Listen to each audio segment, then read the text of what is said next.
Olá, bom dia, meus amores. Hoje iremos fazer nossa revisão de geografia, certo?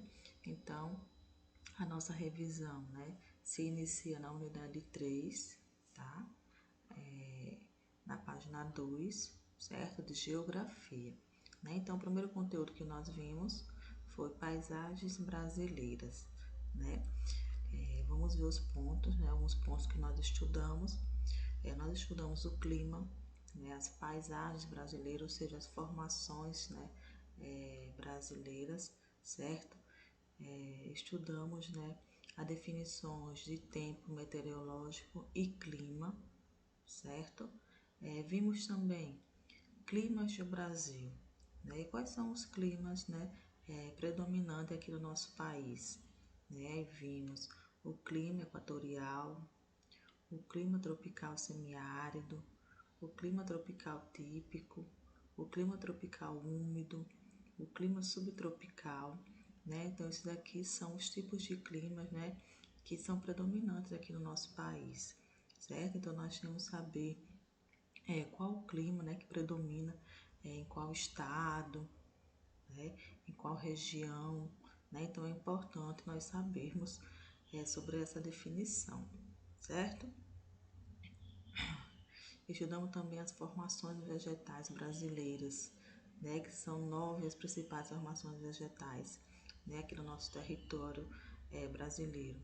Nós vimos cada uma delas, foi a definição, onde é encontrada. Temos a floresta amazônica, a mata dos cocais, mata atlântica, mata de araucárias, a caatinga, o cerrado, campos, né, o pantanal e a vegetação litorânea, certo?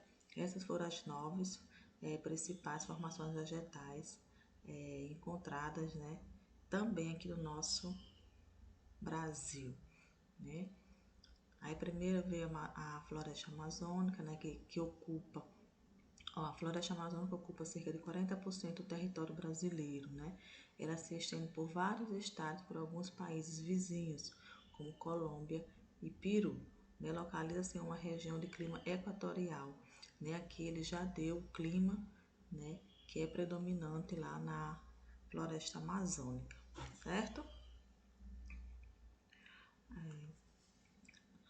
A segunda que nós estudamos foi a Mata Atlântica, né? Assim como a floresta amazônica, a Mata Atlântica é outra paisagem natural brasileira muito rica, né? Apresenta árvores altas, arbustos, palmeiras, samambaias e plantas aéreas, né? Como as orquídeas e as bromélias, entre outras, né? Tem várias vegetações, né? Tipos de vegetação desenvolvida aqui na Mata Atlântica, né? Uma diversidade de vegetações, certo? Vimos também o cerrado, que é a vegetação composta basicamente de arbustos, né, que cresce de forma esparsa. Então, você tem que saber cada definição, tá? As características, né, de uma formação vegetal ou de uma vegetação do tipo cerrado, certo? Do tipo caatinga. É típica da região nordeste do Brasil, onde o clima é semiárido, tá? Então, vocês se atentem a essas características aqui, tá? Sobre cada tipo de formação vegetal, certo? O Pantanal é localizado nos estados de Mato Grosso e Mato Grosso do Sul. É uma formação vegetal composta de espécies muito variadas, né? Aqui ó, apresenta a característica da floresta tropical, do cerrado e dos campos e até mesmo da caatinga, certo? Tendo como clima predominante ó, o tropical típico, certo? Olha aqui o Pantanal, certo? Observa as imagens para você poder diferenciar qual é qual, né? O que é uma caatinga, o que é um cerrado, certo? O que é uma floresta amazônica, o que é uma mata atlântica. Então, analise as imagens, certo? Aqui temos o campus, que é uma vegetação que desenvolve de modo predominante na região sul do país, com clima subtropical. E é constituída principalmente por uma vegetação rasteira, que recebe o nome de gramínea. Olha só aqui, tá, gente, o campus, tá? Também é fácil de identificar, certo? Essa formação aqui, campus. Vimos também a mata de araucárias, né? É constituída principalmente por araucárias, né? O pinheiro do Paraná. Fizemos também uma pesquisa, não foi? Sobre além das araucárias, né, que todos apresentaram, certo? Então, analisa as características dessa vegetação também, ok? Vimos também a vegetação litorânea, né? O Brasil tem uma costa litorânea muito extensa, onde também se desenvolve formações vegetais compostas de arbustos e outras plantas rasteiras, né? Então, ó, vamos analisar. O mangue é uma área alagada que se forma perto da foz de rios ou de lagos, certo? Vegetação litorânea, tá? A gente analisa a imagem para poder encontrar as suas características. Então, leia o conteúdo, certo? Aqui é mais só um lembrete, tá? Do que irá ser cobrado na prova, certo? Para vocês não se perderem. Mata dos cocais é outro tipo de vegetação, né? Outro tipo de formação de vegetação aqui no nosso país. A Mata dos Cocais desenvolve-se em uma faixa de transição entre a floresta amazônica e a caatinga, nos estados de Maranhão, Piauí e Ceará, onde o clima predominante é o tropical típico. Então, ele já diz as características, já diz onde fica localizado, já diz o clima predominante, certo? Das matas dos cocais aqui e analise as imagens, certo? As imagens satélites no combate ao desmatamento, né? Que é um equipamento, né, fiscal, certo? O que fiscaliza, né? Que ajuda a fiscalizar, né, esse tipo de desmatamento, certo? Então, observe também essas imagens a seguir, certo? E também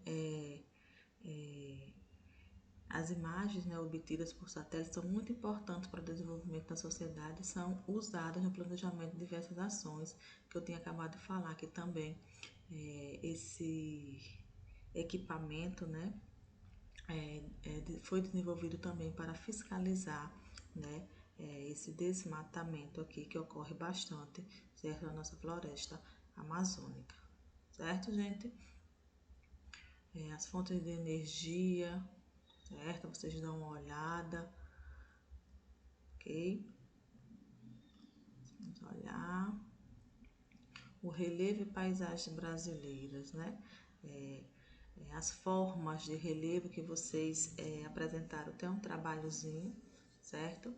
Então, também se atentem, tá?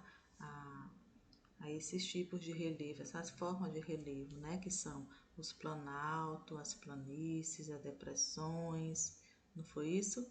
Então, se atentem a isso, certo? Para a gente poder lá estar diferenciando cada um deles ou identificando. O mapa altimétrico, né? Vimos também, é importante também vocês saberem identificar o mapa, certo? Só que dessa maneira aqui, ó, mapa altimétrico, certo? É a ilustração que mostra a altitude, né, de vários pontos em relação ao nível do mar. Isso que quer dizer um mapa altimétrico, certo? Nós vimos também, trabalhamos ele nas atividades, vimos também a hidrografia e paisagens brasileiras. Ok, vocês dão uma olhada. O relevo e aproveitamento dos rios, nós vimos cada um, né, falando sobre as planícies, planalto. Vimos também o que são rios perenes, né, que são os rios que mantêm suas águas durante o ano todo. Né? Já os rios temporários, como o nome já diz, são aqueles que secam, né, completamente nos períodos de estiagem. Certo, gente? Importância das matas ciliares, vimos também a importância, né, é a vegetação encontrada nas margens de corpos de água, como os rios, e que acompanha todo o seu percurso da nascente até a foz. Tá? Então, a gente observa aqui, ó, paisagem do Rio São Francisco, tá, gente? Aqui, ó, no estado de Sergipe, no estado onde vocês vivem, certo? Aqui, ó. Então, essa vegetação é encontrada às margens, né, dos rios, certo? É uma mata muito importante, olha só, tá, gente? Ó, uma vegetação de extrema importância, né, para a preservação dos nossos rios, certo? Então, vamos lá, da sequência aqui. Essa foi a terceira unidade, né, que nós vimos, né? Iremos rever alguns pontos agora da unidade 4, né, atividades econômicas, né, que também a gente estudou cada um detalhadamente, né, isso. Então, as atividades econômicas são aquelas atividades que são desenvolvidas aqui também no nosso país. Nós vimos a atividade agrícola, né? Que tem grande importância aqui no nosso país. Nessa atividade econômica impulsionou o crescimento do país, né? Aí ele trouxe um mapinha aqui que nós identificamos, né, os principais produtos agrícolas aqui cultivados no nosso Brasil, né? Aqui a atividade agrícola, certo? Aí nós vimos também a agricultura brasileira é desenvolvida basicamente em duas maneiras, né? A tradicional, certo, gente? Ó, a tradicional e a moderna. Aí nós estudamos cada uma delas, né? Foquem na atividades também, estude as atividades. Aqui ele fala sobre a agricultura moderna, certo? A atividade moderna e também a agricultura tradicional. Que eu não estou aqui, a tradicional, ele inicia pela tradicional aqui, certo? E aqui a moderna.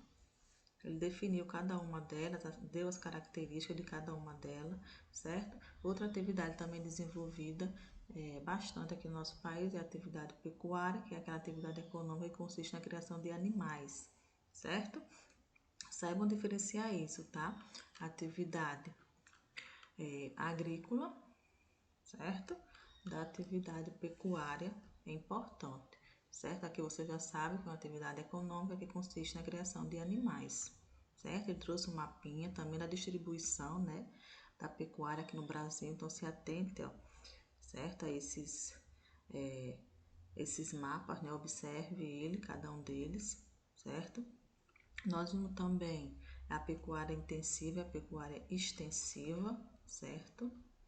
Nós vimos aqui ele fala, ó, a criação de gado bovino é a mais praticada no Brasil, certo? Aí ele botou aqui a criação de gado pode ser praticada de maneira extensiva, certo?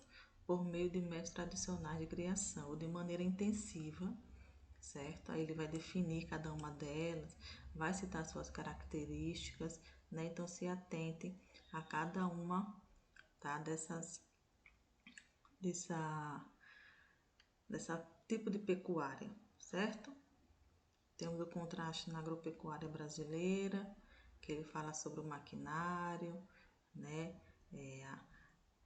A aragem de terra, né? Então, aqui ele diferencia uma da outra, né? Aragem de terra com maquinário e aragem de terra feita com tração animal, certo? Então, ele traz aqui, né, na agricultura moderna, na agricultura tradicional, então ele sai explicando os instrumentos que foram e são utilizados até hoje, né? Vimos também o extrativismo, né, e os tipos né, de extrativismo. O extrativismo ele consiste na extração de recursos, né, encontrados na natureza, certo? Ele trouxe aqui os tipos de extrativismo mineral, vegetal e extrativismo animal, né? São esses três tipos de extrativismo existentes, certo? Aqui no nosso país, né? Mineral, vegetal e animal. Ele vem explicando cada um e mostrando as imagens, certo? Temos também a atividade industrial, né, que também é bastante desenvolvida aqui no Brasil, é significativa e diversificada, né? A tecnologia tá aí, né, gente? Com evolução tremenda, né? Substituindo aí, né, a mão de obra, né, as tecnologias, certo? Aí vimos aqui também a instalação de uma indústria não acontece por acaso, são analisadas várias condições, né, para se poder construir uma indústria, nós temos que analisar, né, algumas condições, a disponibilidade de mão de obra, a infraestrutura, o mercado, o consumidor e o fornecedor. Então, são alguns, né, pontos que têm que ser observados. Nós vimos também, certo, a atividade industrial ela pode ser dividida, né, basicamente em três categorias, que nós vimos também. Indústria de bens de produção ou de base, indústria de bens intermediários, indústria de bens de consumo. A tia falou sobre cada uma delas, explicou sobre cada uma delas, deu exemplo de cada uma delas. Leiam aprendam, né? Cada pontozinho desse que será importante para o seu conhecimento. Não só para desenvolver a provinha, mas também para vocês saber realmente, né, o que significa cada um pontozinho desse que a tia está relembrando hoje, certo? Vimos também o comércio e prestação de serviço, né? O Brasil tem um numeroso mercado consumidor que propicia um desenvolvimento expressivo do comércio e dos serviços, né? Essas atividades econômicas em nosso país que se desenvolvem sobretudo no espaço urbano, né? O espaço urbano contribui para a geração de emprego, né, e de renda para muitas pessoas, né? O que seria, né, um mundo, na verdade, sem um comércio, né? Sem geração de emprego. Como nós, né, seres humanos, ia viver, certo? Sem aquela renda, né, para sobreviver. Então, é muito importante, né, o comércio, certo? A geração de energia que também nós vimos, certo? Aí tem os tipos de energia que ele trouxe, né? Então, se atentem, certo? A cada pontozinho desse, a energia elétrica, que a geração de energia se dá através das usinas hidrelétricas, usinas eólicas, usinas termoelétricas. Então, analise todos esses pontos, as usinas nucleares também, certo, gente? Então, o nosso conteúdo que será cobrado na provinha será esses, certo? Só se atentar a cada conteúdozinho desse, as energias renováveis e não renováveis, o que são essas energias renováveis, né? E quais são essas energias não renováveis, certo? Olha a definição e também as características, certo? Fizemos essa atividade, não foi? Respondemos, na verdade, essa atividade aqui. Nós finalizamos, não foi, na semana passada, certo? Com nossa disciplina de geografia, graças a Deus, conseguimos ver todos os conteúdos, certo? Então, estudem, certo? E logo mais, nós estaremos na nossa videochamada, tirando qualquer dúvida que tenha ficado em relação o conteúdo, né, e a disciplina de geografia, certo? Abraço e até já!